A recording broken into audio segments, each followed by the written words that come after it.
You've stirred up quite a hornet's nest here back in India.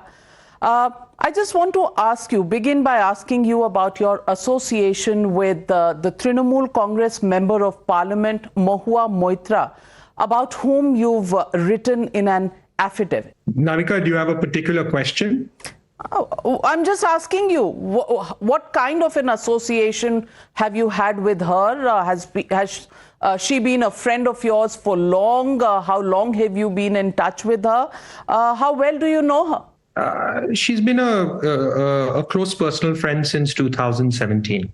Okay, and she had raised questions about your affidavit. First, she raised the question about the fact that it was on plain paper. Since then, of course, it's been notarized. She's also made some allegations about how this affidavit has been signed and written by you under duress. I want to ask you, Mr. Darshan Hiranandani, have you given this affidavit under duress? Navika, the affidavit is signed by me voluntarily, no fear, no favor. Testimony of that is that I had it notarized at the Indian consulate in Dubai. So you're saying Mahua Moitra is wrong when she says that this was an affidavit which was drafted in the Prime Minister's office and sent to you, and you were given 20 minutes with a gun to your head to sign it? Navika, I can only say that this was clearly drafted by my lawyers based on my statement. Since I'm in Dubai, I had it notarized in the Indian consulate in Dubai. Then I sent it to the Privilege Committee of Lok Sabha and copied to CBI and Dr. Nishikant Dubey by email. But let me ask you about allegations, and the story begins from the fact that there is an affidavit that has been given by Mr. Jai Anand Dehadrai, who is a lawyer and a close associate of Ms. Mahua Moitra, who says that he is privy and he is witness to a few conversations between you and the Member of Parliament. In fact, in these allegations made by Jai Anand Dehadrai, in paragraph 9 of your affidavit, you say, as was he warned, she thought that the only way to attack Shri Modi is by attacking Shri Gautam Adani and his group, as both were contemporaries and they belong to the same state of Gujarat. She was helped by the fact that the rise of Gautam Adani had created jealousy and detractors among some sections of businesses, politics and media, both within and outside the country. So she expected support from these sections in her endeavor to malign and embarrass the Prime Minister by targeting Shri Adani. Mr. Hiranandani, Mr. Jai Dehadrai has accused both you and Moitra of a criminal conspiracy of asking questions in Parliament. Do you think you were under pressure to ask these questions in Parliament through Ms. Moitra? Navika, what actually occurred is there in my affidavit. Any part that or any involvement in anything is in this matter is regrettable and an error of my judgment. Error on your judgment. Error on your judgment of whom? The process in Parliament or the Member of Parliament and your impression of her? I think me being entangled in this whole matter is an error of my judgment. And like I said, I've been very clear and explicit in my affidavit about what happened. And, I've got nothing more to add as far as that's concerned. So let me ask you, on 16th of October, the Hiranandani group issued a media release stating that the charges made by Mr. Jai Anand Dehadrai, where they relate to you, are baseless. 3 days later, on 19th October, you put out your affidavit. Why did you decide to abandon your previous position, and does it really mean that the allegations of Mr. Jai Anand Dehadrai are actually true and correct? Navika, my sworn affidavit is related to my personal involvement in the matter. It prevails in that regard. I mean, as far as that is concerned, I have nothing more to add. But the reality is that after the complaint of Advocate Dehadrai brought the matter into full limelight, it then snowballed into a political controversy with the Parliamentary Committee on Ethics formally taking up the matter.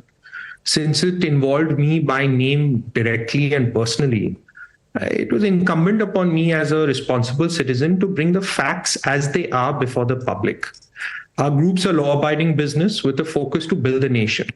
And frankly, I regret that my personal error of judgment has embarrassed my family directly and my employees and my company indirectly. But reality is, I felt that instead of a long process of investigation and denials, I must come forth with the facts upfront and cooperate fully, as is my nature, and feel relieved. So initially, you thought this would blow over, and therefore the release from your company saying there was no involvement, and then the change of heart because the matter went to a parliamentary committee. Was it fear? Was it just the desire to come out with the truth? What changed your mind? No, I think any involvement in this is mine personally, and the statement of mine is mine in person. So I didn't, given that there was a formal inquiry that started to take place, it was incumbent on me to come forth and explain the truth and cooperate. So, Mr. Darshan Hiranandani, is there then truth in the fact that there are cases against the Hiranandani group, your father, and therefore you thought you were in a vulnerable position, and therefore it's better to ward off any hit back, blowback, and therefore you decided to come clean?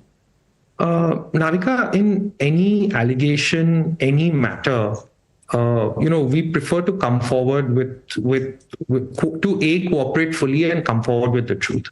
And that's what I've done in this case. In business, there are many things that people allege and people do, and you have worries about. But you always come forward with the truth, and you take it forward with whatever the consequences. So that principle we have continued to follow, and I have followed in this matter as well.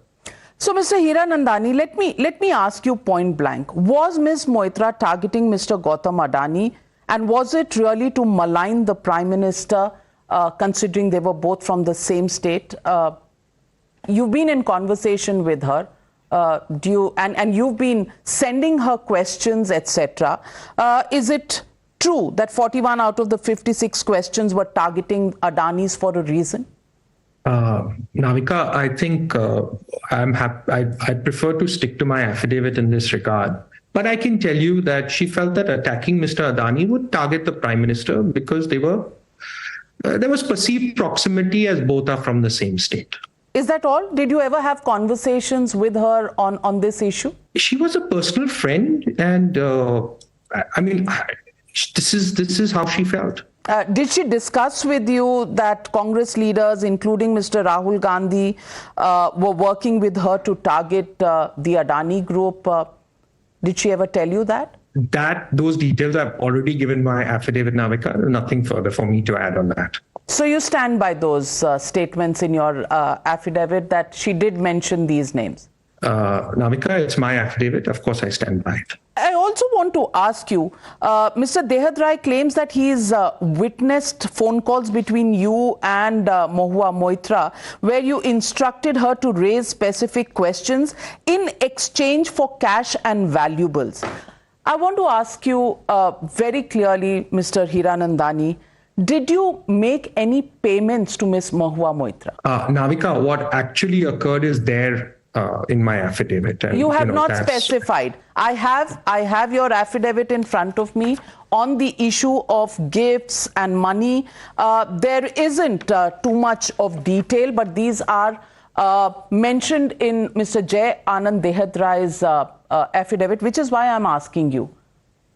Navika, again, I'll stick to what actually occurred is there in my affidavit. And any part of mine in this whole episode is regrettable and an error of judgment.